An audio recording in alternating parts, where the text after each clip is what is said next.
Jesus, how did all of this begin? Hey, Paulie, can you break it down for us? First stop. This was the old Gallardi's bar. This is where it all began back in the 1950s. It's the actual Bank of America now. The building's not here. But I'm going to hand around this picture here. This is the old original Gallardi's bar where it all began. This is a little background here of Gallardi's. 1954, Jack Hamill, a San Fran native and trainer for the Detroit Tigers, liked to frequent Mike Gallardi's bar in Petaluma. He had been involved in professional sports and liked to boast that he had never lost a wrist wrestling match, despite having faced hundreds of opponents. Bill Soberanis, a columnist and regular of Gallardi's, heard about Jack's wrist wrestling exploits and learned that Jack had issued a challenge to anyone who thought they could beat him in a match. The story of the challenge spread, and before long a candidate emerged, Oliver Kohlberg. Wrist wrestling matches were held at Gallardi's until 1961. By the time of 1961 the contest was over, it became clear that the event was getting too big to be accommodated at Gallardi's bar. Media coverage of the event was also increasing, and more interest was being expressed by men from out of state who wanted to compete. So plans were made to move to a larger venue and open the contest to the world. So following the 1961 contest, Bill Soberanis did some research and determined that wrist wrestling championship did not exist. Bill, along with promoter Mike Gallardi and partner Dave DeVoto and wrist wrestling official Jack Hamill, decided to form World Wrestling Championship. The 1962 contest would be the first World Wrist Wrestling Championship and will be held in Herman Sons Hall, which we're going to take you over there. It's a couple blocks from here. And that was only held there 1 year. And in that 1 year, they had 300 entry fees that came in. Wow. So they had 35 divisions, and they gave out $5,000 in money, which back then was a pretty big deal. Oh, heck yeah. Contestants arrived from Soviet Union and Bulgaria, and that's when they realized they got to find a much bigger venue. So in 1963, they brought it over to the Petaluma Veterans Memorial Auditorium, and that's where it was held for 40 years. And then they were having 1,500 people showing up for this to watch. Wow. So this was where in 1962, this was where it was held at the Herman Sons Hall, which we're going to go dance that around and everybody take a look at that. It's like the next Mexico. Yeah. It's just bland. And it's still same today. You're going to see that part comic strip detailing Snoopy's quest to compete in the Petaluma contest. So this was some of the comic strips here. That brought in a lot of new interest in arm wrestling. Got a lot of people involved with it and everything. And Charles Schultz is from Santa Rosa, which is 10 minutes away from here. Then another big move that really just made arm wrestling blow up was in 1969. Dave DeVoto contracted with the American Broadcasting Corporation and the World Wrist Wrestling Championship, began a 16-year relationship with ABC's Wide World of Sports, which that was huge for arm wrestling. And then in 1972, Bill Soberanis, he got to arm wrestle with Ronald Reagan. What?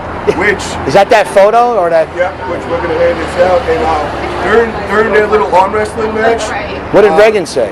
This is a quote from Bill. He put my hand down before I was ready and broke my rib. No hard feelings though. So Bill Soberanis actually got his rib broken from President Reagan. Yeah, still. President Reagan? Reagan broke his rib. Wow, Reagan was that strong? He was that strong, dude. Yeah, he actually flashed him before Bill was even ready. Reagan went and flashed him. And that's what happened. Reagan was a beast. Hit him with the flash. So we're going to walk over now across the street, guys. We're going to continue the tour.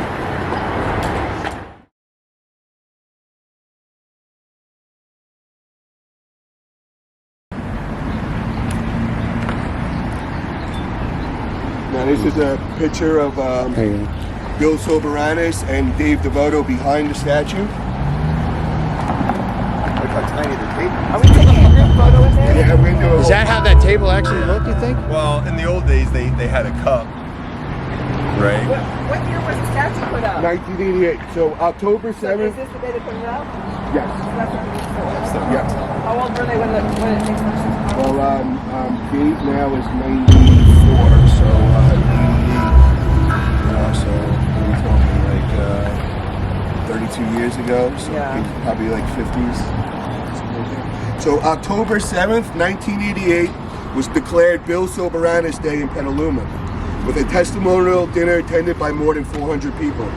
The statue was made by Rosa Estebanez and was unveiled the following day. So Bill Soberanis died in 2003, and that was the end of the Worlds being held in Petaluma. So it went from 1963 to 2003, so 40 years, and then in 2003 it moved over to Reno. So what we're trying to do now, what we're all trying to tie this back to is in 2021, if the virus allows, me, Dave DeVoto, Bill Collins, a couple other people, we're going to try bringing it back. Wow. We're going to try throwing a big tournament. We're going to try That's dope, getting everything going back in events in Petaluma.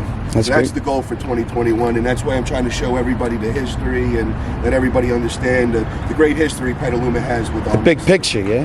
Hell yeah. No accidents that you moved here then. Yeah, right, bro? There are no accidents, my friend. There are no accidents. You see, Paulie? There's no accidents. There's a very definitive reason you're in California. To bring arm wrestling home.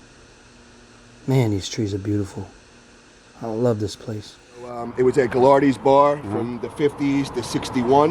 Yeah. And then it got too big for Gallardi's, so we had to find a bigger place. Yeah. They had 300 entries that showed up in 62 here, and they said, holy shit, it's still not big enough.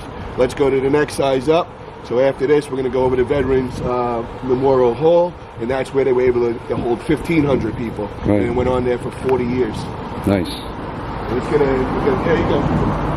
We get a group picture. What do you think about that, John? Pretty dope, yeah? Yeah. Pretty dope. It's pretty sick, man. It's just crazy, like the history that it all went, like came from here. Yeah.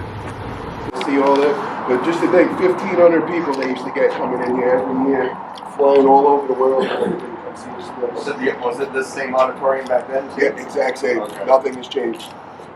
That's why Dave DeVoto, he actually had the key for us. We were going to go in and whatever. What are they doing here now? It's just a VFW wall, you know.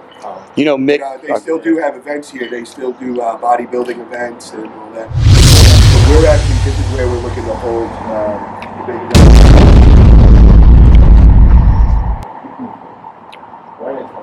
that again. October is the goal. You animal. Yeah. I feel like I was going to break that window. I caught you. You animal. And you dropped down like it was nobody's business. You just handled it. Baby, you looked down like you just killed something. Like, It's yeah. just a hallway. There's nothing to look at. I know, but the fact you're looking for something to grip was cool. That's cool. Something to look at. Oh, you were trying to see what it was hitting for. That's what he's doing. That's even doper. Look at you. You like to go on adventures and explore, don't you? Let's do it.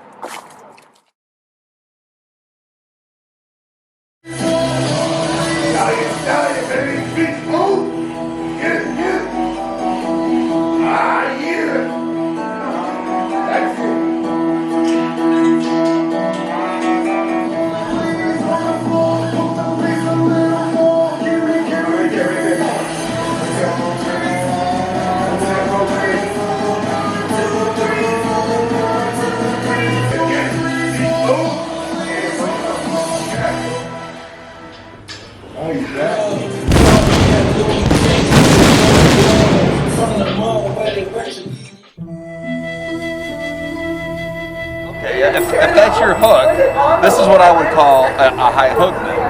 Yeah, it's a higher hook. Yeah. Sometimes I get in low and then I come in here.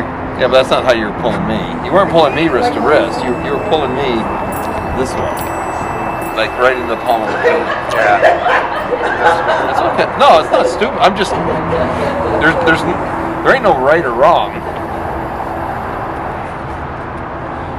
Your hook would be a lot better if you were hip up against the table like that. You know? Yeah, you want more power from here, less from there. I know. See, now it's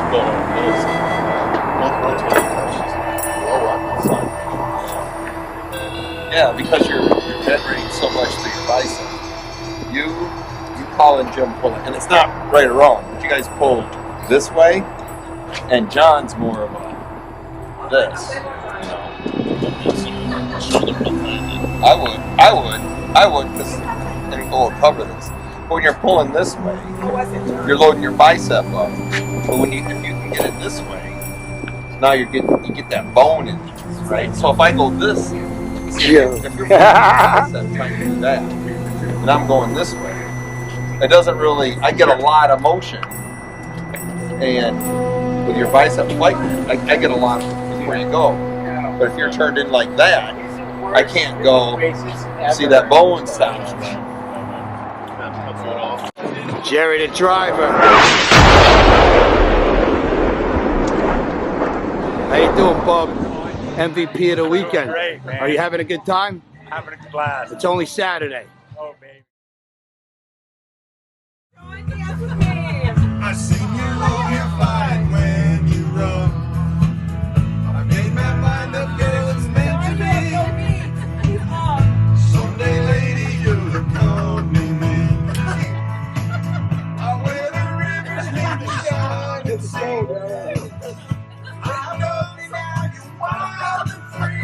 Oh, someday, lady, you'll come to me.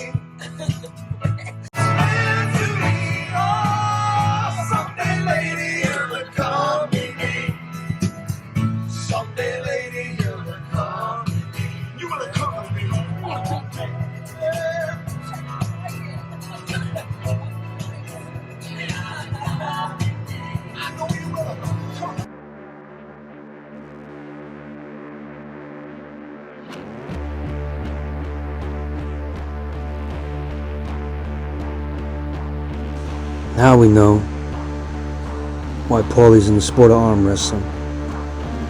He's trying to bring it back to where it started.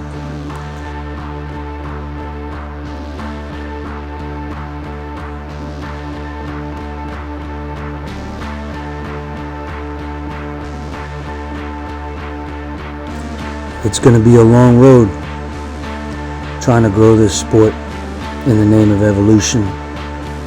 But the pieces are being put in place, one event at a time.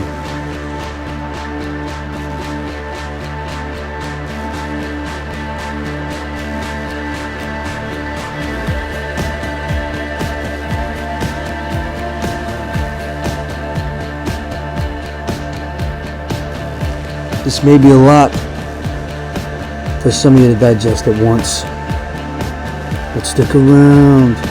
It's going to be worth it. We're just showing you the beginning. It's only getting started. Stay tuned to find out.